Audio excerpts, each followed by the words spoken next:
The following program is rated TV MALV. It contains strong language and violence. It is intended only for mature audiences. He's one mean motherfucker that you do not want to mess with.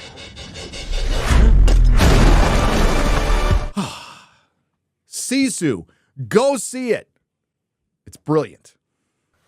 Nerdrotic.com. Ask Mrs. Nerdrotic, hey, do you want to go see like this really disgustingly gory revenge flick about a former Finnish commander killing a bunch of Nazis after he finds some gold? And she's like, hell yeah, threaten me with a good time. So we had a little date morning, sat in, unfortunately, an empty theater, and got to see an amazing film. An absolutely amazing film. The trailer is what you see is what you get. There's no subverting of expectations. This is a Finnish World War II grindhouse film with a little sprinkle, a little dash of spaghetti western. The music is great. The gore is great. It's unbelievable. And a lot of it is picking metal out of wounds, dressing wounds, like... yeah, there's a whole scene where he's like pulling metal out of himself. It's great. There's nothing really to spoil.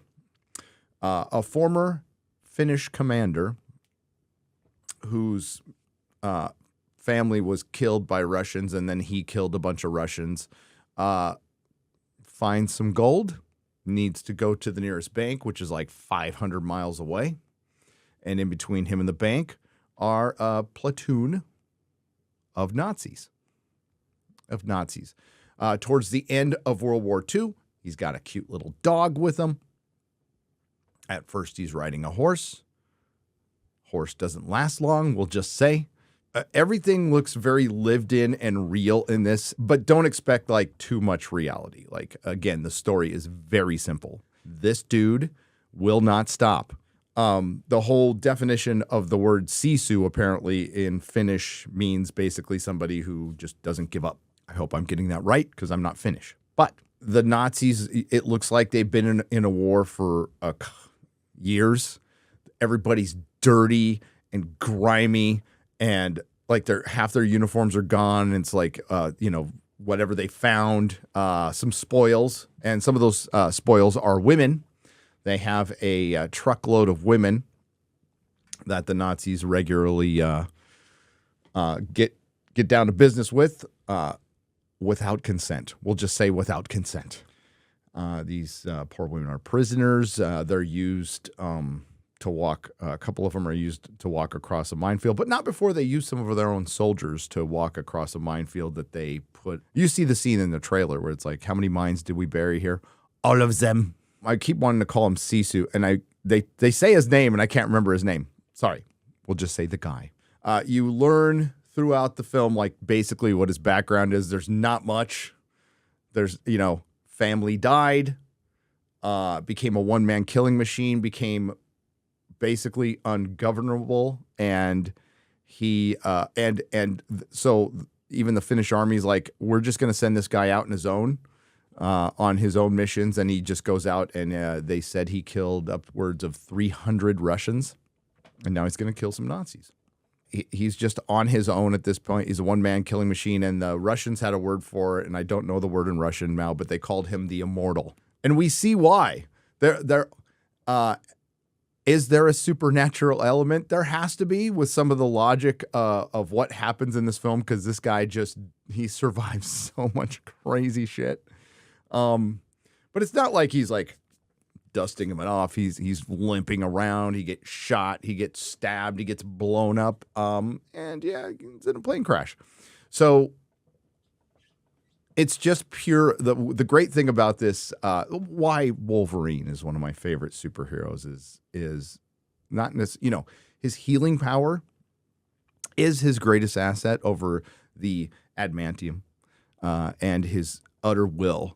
And he just doesn't give up. That's why why I've always liked Wolverine. And that's why I like this film. This isn't, they even say in the film, it's not about being stronger. It's about never giving up.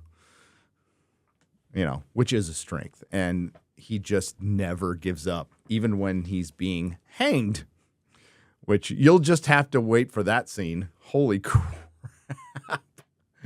I'm like, everything has to injure him. Even like climbing into a plane, he pops a hole in it and there's like this jagged metal and he has to just grab onto it. Blood coming in. Lots of blood. Lots of brains. It's great. I freaking love this movie. I'm probably going to say it's my favorite movie of the year so far. I mean, it's not saying much, but it's my favorite movie of the year. It's 93 minutes long, like I said before. It is a perfect running time for a main character who doesn't say a frickin' word till the end. And it's funny. It's great. It is great. If you don't like violence, you're a little squeamish, this ain't going to be for you. Lots of compound fractures, like I said, just freaking body parts, guys getting squished by tanks. It's one scene where I'm going to make up the name because I can't remember the name. These two guys are on a motorcycle and they're following the tank, and one guy gets thrown out of the truck and crushed by the tank, and they're like, Is that our guy? Is that Joe? It's so good. So good. The Germans speak English. This is a Finnish film, so there's no subtitles really because there's not a lot of speaking. Doesn't need to be. And one of the most brutal kills, I'll just say, is in the water.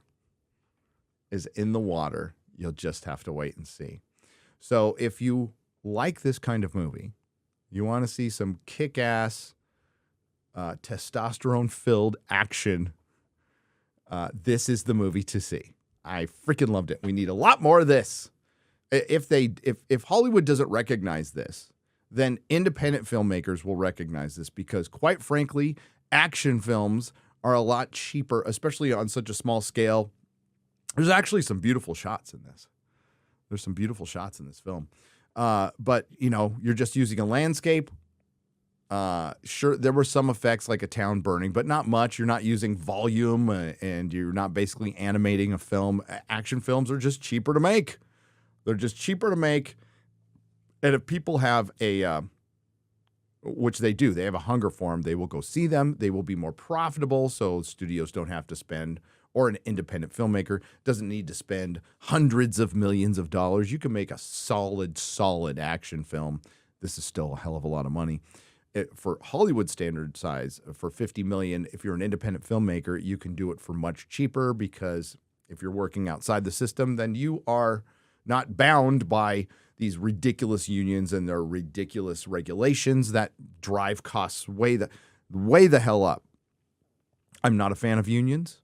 I don't think when you're making art, you're not in a salt mine. You're not working on an assembly line. You are, which I still don't like them there. You're making art. You're making art. Nobody's entitled to shit. You need to be the best at your job. You need to be good at what you do. It's kind of what my last video was about. They're going to bring in more regulations to Hollywood, and it will be its undoing. And that might be very good. Decentralize it. I still want entertainment. I love entertainment. I love films. And I love TV shows. And the more indie stuff we get, you can do horror. You can do action films. I'm more of a genre guy. You can do dramas. I won't be watching them. My philosophy on all dramas is if I want a real-life dramatic experience, I'll just remember something. Nerdrotic.com. Please subscribe. Hey, if you like what we do here at Nerdrotic Daily, please like, share, and subscribe. And if you could do that with your favorite YouTuber as well, I'm sure they would appreciate it as much as I do.